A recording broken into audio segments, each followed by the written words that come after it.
Hello, NBA fans. Every day we have news about the Los Angeles Lakers. I'm a Lakers fan and I ask for your help by subscribing to the channel and giving me your thumbs up. The Lakers, 19-9, were dominated by the Phoenix Suns, losing 132-108, while Phoenix took a 2-1 lead in the regular season series and improved their record to 16-13. With Luka Doncic sidelined with injury, LeBron James led Los Angeles with 23 points, even though he missed the final quarter. The Lakers acknowledge defensive problems and have trade targets. Lakers coach J.J. Redick had already acknowledged the team's defensive difficulties earlier in the season.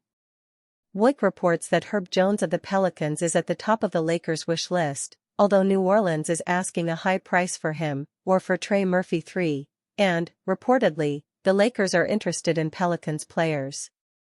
Getting one would be good, but if the Lakers manage to bring in Trey Murphy III and Herb Jones, they would become championship contenders. Lakers trade Austin Reaves for 2 elite 3-and-D stars in Blockbuster pitch.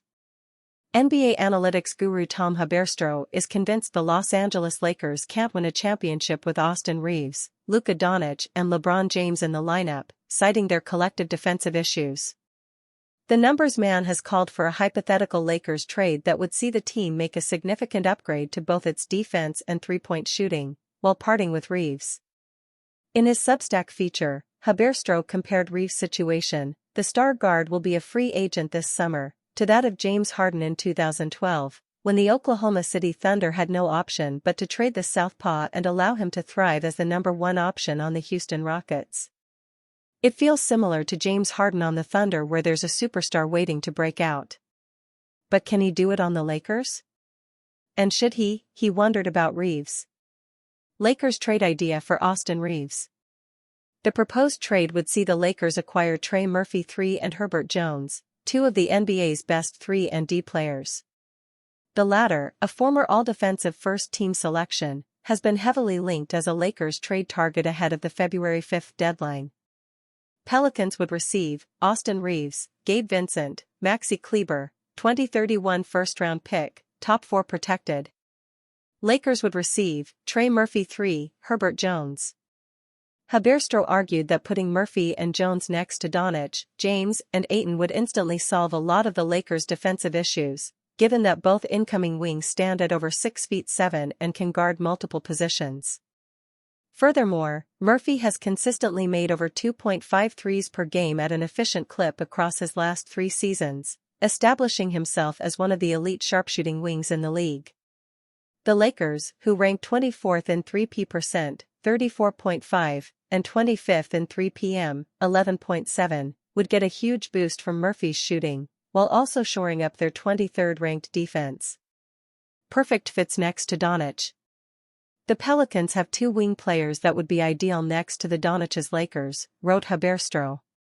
As we saw in Dallas, the Slovenian is maximized next to long defenders, rangy athletes and lob threats.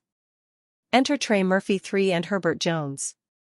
Murphy III is a good volume 3-point shooter and also one of the elite dunkers in the league, which makes him a snug fit next to Doncic, who loves playing next to kick-out recipients and cutters who can finish above the rim, continued Haberstroh. When healthy, Jones ranks among the best perimeter defenders in the league. He's willing to do the dirty work in checks and a lot younger, bigger, and cost-controlled than Marcus Smart. The NBA insider argued that the hypothetical Lakers trade would also be a huge plus for a Pelicans team intent on building around Jeremiah Fears and Derek Queen. With Reaves, 27, in the mix, they could grow their core while remaining youthful. Slowest trio in the NBA. Haberstroh's main argument for the Lakers breaking up their star trio is simple: their defensive issues will be tough to mask in the playoffs. Doncic, Reaves, and James are among the 3 of the 10 slowest defensive players in the league based on how much ground they cover. That would explain why the Lakers have routinely given up 130-plus points to lottery-bound teams, even if they've escaped those games with victories. Haberstroh believes the trio will be severely exposed in the playoffs, like they were against the Minnesota Timberwolves last year. In their current forms, Doncic, James and Reeves represent three of the most offensively skewed stars in the league, he wrote. You can have one or maybe two of these all-world offense but please hide me on defense stars and expect to win at the highest levels. But three? Good luck. In 695 minutes with the trio of Doncic, Reeves, and James, since Doncic arrived in Los Angeles last February, the Lakers have been outscored by 31 points. Their offensive brilliance hasn't been enough to mask the defensive issues.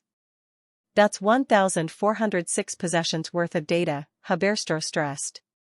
Having multiple guys who need to be hid defensively spreads a defense thin. Three guys? It's untenable.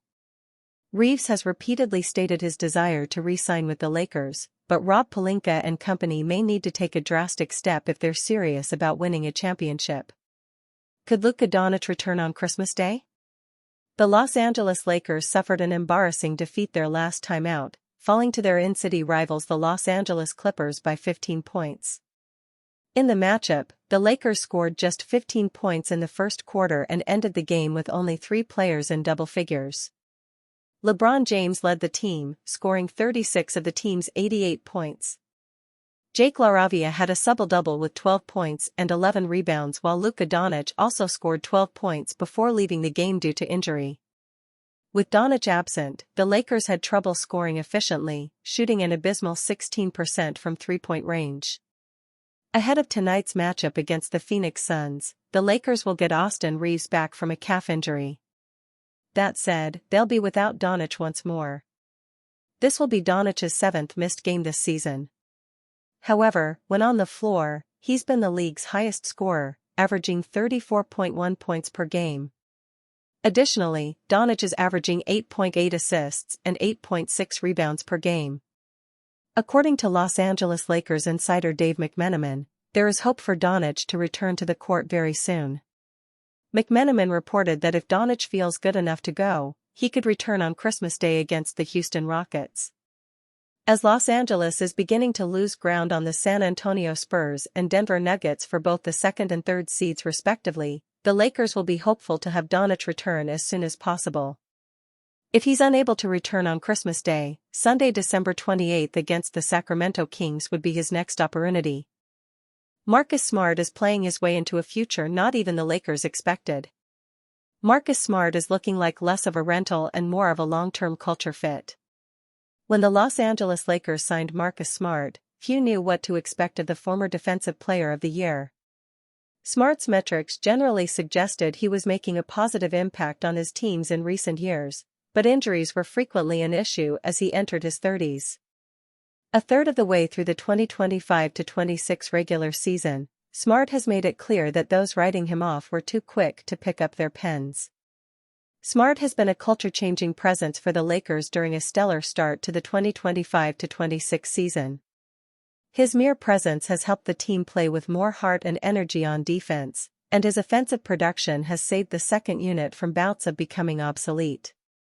In many respects, Smart has re-emerged as the very player who earned accolades and consistent praise for his ability to impact winning.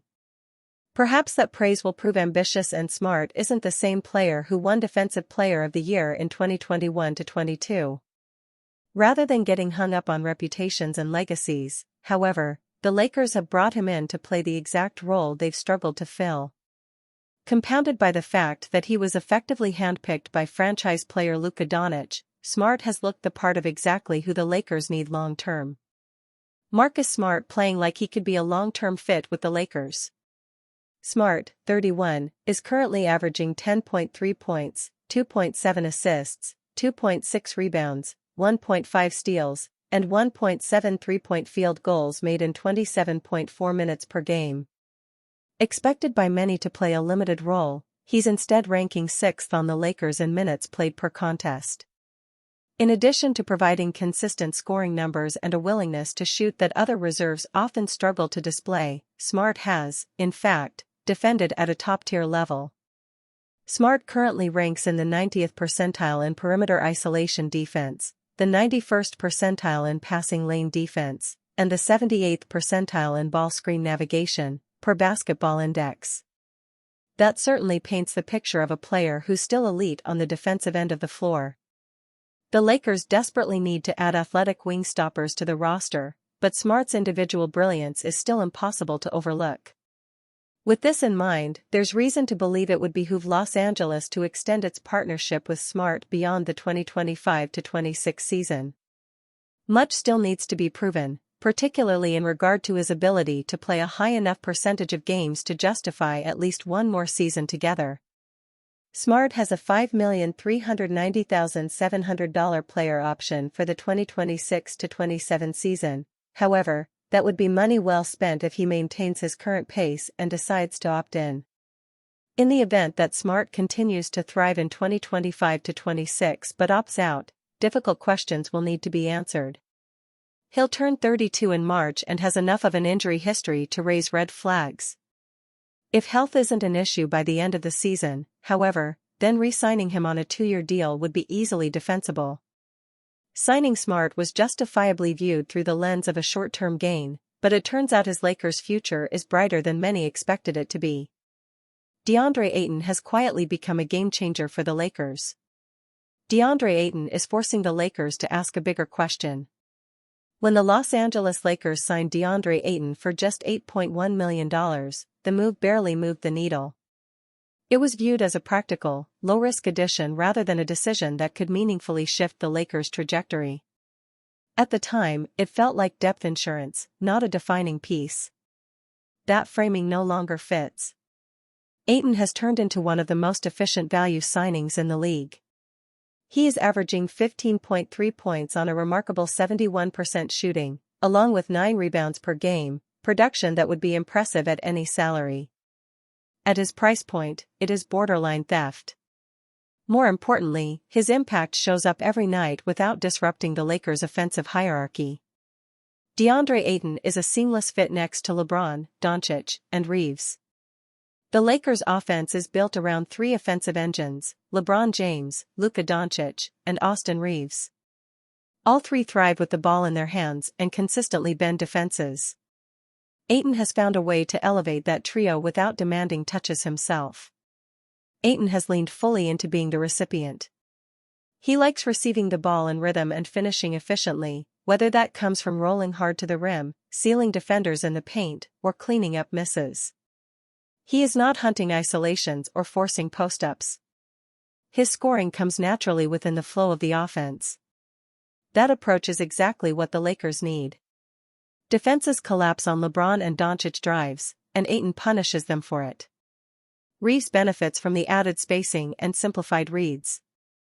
Instead of clogging the lane, Ayton's presence keeps the offense balanced and decisive. Ayton's efficiency stabilizes the Lakers on both ends of the floor. Ayton's value goes beyond scoring. His efficiency allows the Lakers to survive cold shooting nights without overextending their stars. Easy points around the rim matter, especially over the course of a long season, and Ayton consistently provides them. Defensively, he has helped stabilize the Lakers' frontcourt. While he is not an elite rim protector, his size, positioning, and rebounding have limited second-chance opportunities. The Lakers are more comfortable playing bigger lineups knowing Ayton can handle physical matchups and clean the glass. That reliability reduces strain across the rotation. Fewer emergency adjustments are needed, and the Lakers can manage minutes more strategically. Ayton's steady presence has quietly raised the team's nightly floor. The Lakers must answer a looming question about Ayton's future. Ayton is not forcing narratives or chasing headlines. He is embracing structure, accepting responsibility, and executing nightly. That buy-in is what transforms a good signing into a great one. A major factor behind that shift has been Ayton's relationship with J.J. Redick. Ayton has openly praised Redick for clarity and trust, pointing to clearly defined expectations and consistent communication. Redick's system asks Ayton to do specific things at a high level, and Ayton has responded by playing some of the most disciplined basketball of his career. As everything comes together, a larger question now hangs over the Lakers. Ayton looks like a player who could be poised to stay. He fits the stars, fits the system, and appears genuinely comfortable in his role. At the same time, his market value has increased significantly. A center producing at this level, with this efficiency, on a contending team will attract attention around the league. The Lakers may want continuity. Ayton may want stability. But with his value climbing rapidly, whether both sides can keep this partnership intact remains uncertain. J.J. Redick credits Jackson Hayes for improvements as playmaker.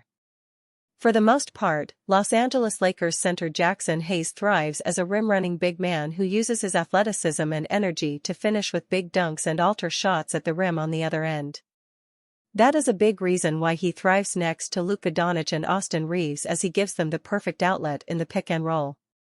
But one area that has gone a bit unnoticed is Hayes' passing ability.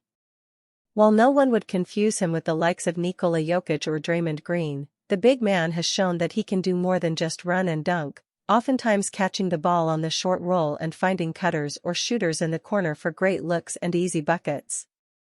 This is something that has stood out to head coach J.J. Redick, who recently commented on Hayes' improvement as a passer and decision-maker going back to last season after the Lakers acquired Doncic, via Spectrum Sportsnet.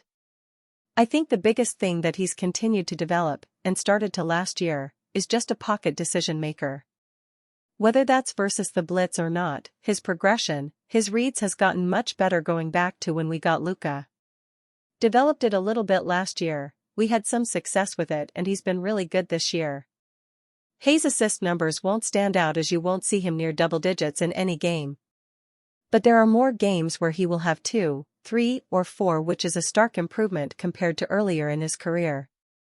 His total assists last season were a career high, and should he continue on the rate he's at this season, he will have more assists over the past 2 years than the previous 4 combined.